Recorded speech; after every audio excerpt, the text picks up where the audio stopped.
बाहर इतनी गर्मी और अंदर इतनी ठंडक, कौन सा एसी है? एसी नहीं, एसी जैसा हनीकॉम्ब कूलर है जो दे ठंडक ज्यादा और एसी के मुकाबले बिजली का बिल आधा। हनीकॉम्ब कूलर, ये है सबसे बढ़िया। आज ही खरीदने के लिए आए।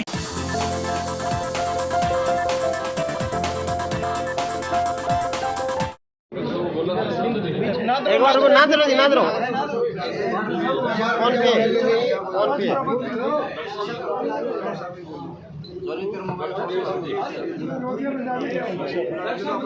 करो शुरू। हाँ जी सतवीर, रुको एक बार।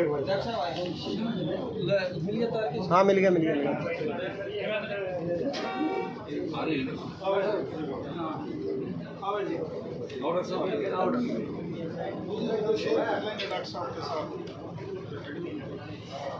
इधर आ जाइए एमपी साहब,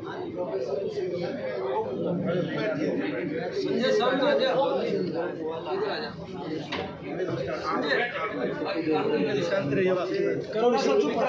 चुप रहो सतवीर चालू। आज का हमारा जो वर्कर मीटिंग का जो मेन उद्देश्य था वो 23 तारीख को विपक्ष आपके समक्ष प्रोग्राम, 29 तारीख को विपक्ष आपके समक्ष प्रोग्राम जो फतेहाबाद के अंदर, जिसमें चौधरी प्रकाश सिंह हुड्डा जी, हमारे प्रदेश अध्यक्ष चौधरी जयभान जी, सारा कांग्रेस के तमाम विधायक और वरिष्ठ नेतागण उपस्थित रहेंगे। आज उसकी तैयारी के लिए हमने ये विपक्ष आपके समक्ष, आपको पता है कि प्रजातंत्र में दो होते हैं, सत्ता पक्ष और विपक्ष। विपक्ष की जिम्मेदारी होती है सरकार की जवाबदेही बनी रहे। हरियाणा में ऐसी सरकार आ गई, हर वर्ग इनसे त्रस्त, सत्ता के घमंड के नशे में चूर की सरकार सोई हुई चंडीगढ़ में बीजेपी और जेजेपी की सरकार, उनको उस नींद से उठाने के लिए ये कार्यक्रम है। हर वर्ग की हम आवाज़ उठाते हैं। फरीदाबाद का पिछला प्रोग्राम था, उसमें हमने बिजली की बात उठाई कि बिजली की आज दोबारा संकट हरियाणा में क्यों आया, क्योंकि हमारे समय हरियाणा में 4 थर्मल प्लांट लगे, बिजली के 1 परमाणु प्लांट लगा, बिजली के करार हुए। यहाँ तक कि अदानी जैसी कंपनियों से मात्र 2 रुपये 94 पैसे में 25 साल तक का करार, और बिजली सरप्लस हो गई थी हरियाणा में। हम नहीं कह रहे, मुख्यमंत्री जी ने स्वयं 2015 में झाड़ली की बिजली सेंट्रल करती, सेंट्रल पुल में ये कहते हुए बिजली सरप्लस हो गई। लेकिन 8 साल में खपत तो बढ़ी, लेकिन ना कोई थर्मल प्लांट लगाया, ना जो हमारा समझौता था जैसे अदानी से 2 रुपये 94 पैसे का, उसको भी समझौते को लागू कराने में सरकार आज सक्षम हुई। आज हालात ये है कि बिजली मंत्री ये कहते हैं कि वह 12 रुपये तक भी महंगी से महंगी बिजली खरीद रही है। तो यानी कि ये कोई उपलब्धि नहीं है, ये विफलता है, क्योंकि वो अपनी जेब से नहीं खरीद रहे, हरियाणा की जनता के दिए गए राजस्व खरीद रहे। तो पिछली बार हमने बिजली की बात उठाई थी। इस विपक्ष आपके समक्ष में हम 3-4 मुद्दे प्रमुख उठाएंगे। एक तो किसान का मुद्दा, किसान को 500 रुपये क्विंटल बोनस गेहूँ पे दिया जाए, क्योंकि पैदावार कम हुई है और अंतर्राष्ट्रीय बाजार में 3,500 तक गेहूँ का कीमत है, तो उसका लाभ किसान को मिले। मैं याद दिला दूँ, जो हमारी सरकार थी 10 साल में 3 बार ऐसी बात हुई थी कि मार्केट प्राइस MSP से ज़्यादा था, न्यूनतम समर्थन मूल्य से मार्केट प्राइस। तीनों बार हुड्डा सरकार ने बोनस डिक्लेयर किया था, एक बार 50 रुपये, 50 रुपये, 100 रुपये, मगर अब बोनस को देने का कोई नियम ही नहीं बचा। केंद्र सरकार ने कह दिया कि कोई प्रदेश सरकार देगी तो वहाँ से प्रोक्योरमेंट नहीं करेंगे उस प्रदेश से, जो कि सरासर गलत है। तो एक तो बोनस की मांग है हमारी। दूसरी मांग हमारी है भर्ती खोलो।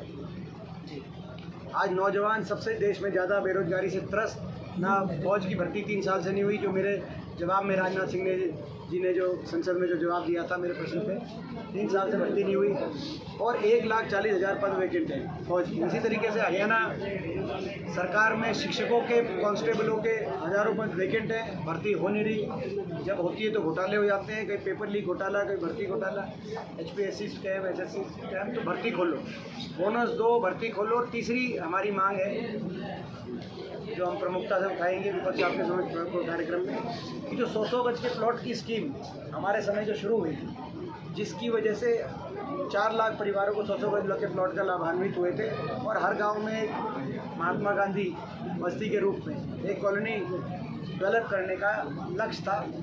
वो ना तो जो एडिशनल, क्योंकि उस टाइम 7.5 लाख परिवार चयनित किए गए, जिनको नहीं मिले थे ना तो उनको एक प्लॉट दिया गया, और जो मिल चुके थे 4 लाख प्लॉट, ये जो कॉलोनीज़ हैं इनमें जो विकास होना था, मूलभूत विकास, रास्ते, पीने के पानी का ये कनेक्शन, बिजली का कनेक्शन, उन पर भी कोई काम नहीं हुआ। तो ये 3 मांगे, कोई बोनस दो किसान को, भर्ती खोलो नौजवान के लिए, और 100 गज की स्कीम दोबारा शुरू करो, ये इस वाले विपक्ष आपके समझ में होती है हर में। प्लस जो स्थानीय मुद्दे हैं, कई स्थानीय मुद्दे हैं, जैसे कि एक स्थानीय मुद्दा जो आ रहा है वो हिसार एयरपोर्ट, और एयरपोर्ट के आसपास जो सड़कें बनाई जा रही हैं और जो ज़मीनें खरीदी जा रही हैं सरकार के मंत्रियों द्वारा, इसमें बड़े बड़े नाम आ रहे हैं जो समय आने पे हम सामने रखेंगे।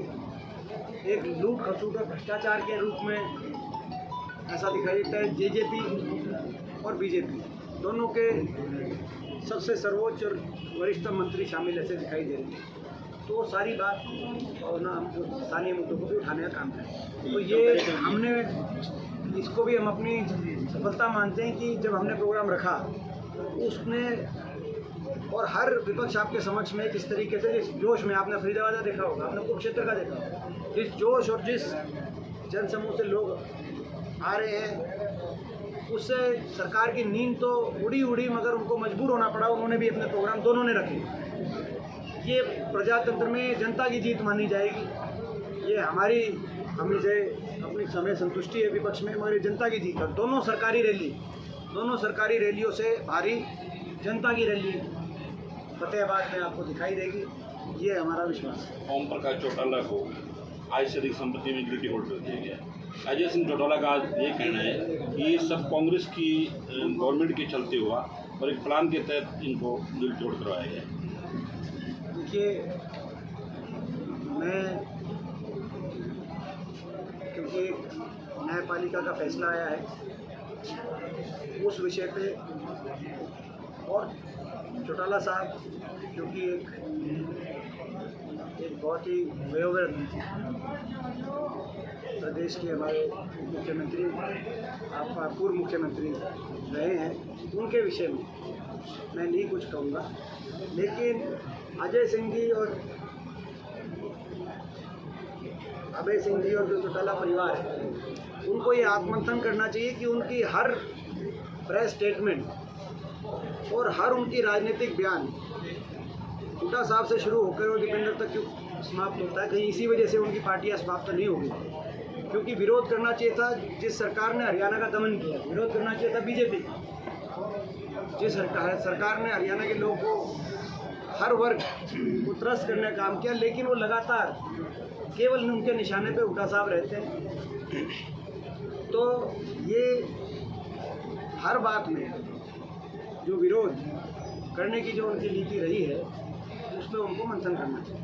आप कह रहे हैं कि उसमें एक रैली हो रही है, आपकी रैली को रोकने के लिए सरकार ने टोहाना में रैली रखी, ओडा में रैली रखी भाजपा ने, उस दिन एक रैली और भी हो रही है, कुरुक्षेत्र में हो रही है, वो आम आदमी पार्टी की। आम आदमी पार्टी पंजाब का इलेक्शन होने के बाद, आम आदमी पार्टी देखिए के बारे में मैं ये कहना चाहूँगा, सही बात है, उन्होंने भी महाकुरुक्षेत्र रैली रखी है।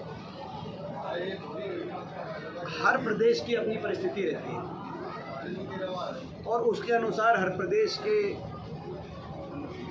लोग अपना फैसला करते हैं। पंजाब में कांग्रेस सत्ता दल थी तो मुख्य विपक्षी पार्टी आम आदमी पार्टी थी। जब लोगों ने बदलाव का निर्णय लिया कि बदलाव होगा और बदलाव करने का मन बनाया, तो उनकी नज़र सत्ता दल से उठ के जो मुख्य विपक्षी पार्टी थी वहाँ आम आदमी पार्टी, उसकी तरफ लोगों की नज़र गई, लोगों ने उनका साथ दिया।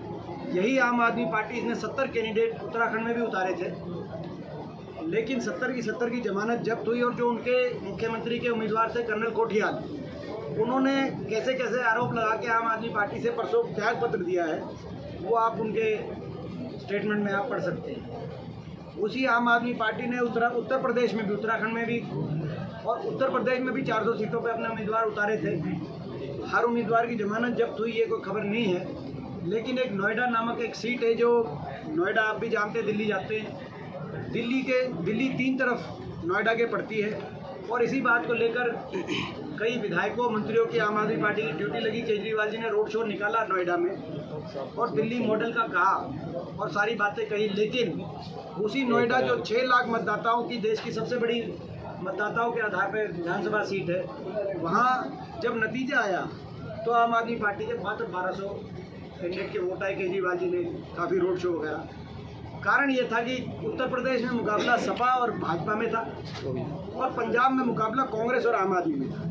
जब बदलाव की बात आई तो हरियाणा के अंदर इस बार भी लोग भाजपा सरकार से छुटकारा चाहते थे और कांग्रेस पार्टी की सरकार चौधरी भूपेंद्र सिंह हुड्डा जी के नेतृत्व में बनवाने की लोगों की जनभावना थी। लेकिन किसी वजह से मैं ये कहूँगा कि आपके सामने है कि भाई एक पार्टी ने वोट ली और उसके बाद उन्होंने अपने मतदाता के विश्वासघात किया। अब आज के दिन हरियाणा में अगर लोग कोई मजबूत विपक्ष के रूप में किसी को देखते हैं तो कांग्रेस पार्टी को देखते हैं और सकारात्मक विकल्प भी हरियाणा के रूप में किसी को देखते हैं तो हुड्डा साहब के नेतृत्व में कांग्रेस पार्टी को देखते हैं। ये हरियाणा की राजनीति हर प्रदेश की अलग होती है। सर, राज्यसभा का इलेक्शन होने जा रहा है। पिछली बार शाही और पेन का खेल खेला गया, अगली बार तो ऐसा कुछ नहीं होगा। देखिए, जो है राज्यसभा का इलेक्शन की बात हो या और जो बातें हों, आपसे बैठ के आराम से। दीपेंद्र जी, एक अंतिम सवाल है। विपक्ष आपके समक्ष है, उसमें एक सबसे बड़ा मुद्दा यहाँ का है ट्यूबवेल कनेक्शन। लोगों ने पैसे भर रखे हैं, क्या वो मुद्दा भी उठाया? ये भी उठाएंगे। ये भी एक डेलीगेशन मिला था किसानों का।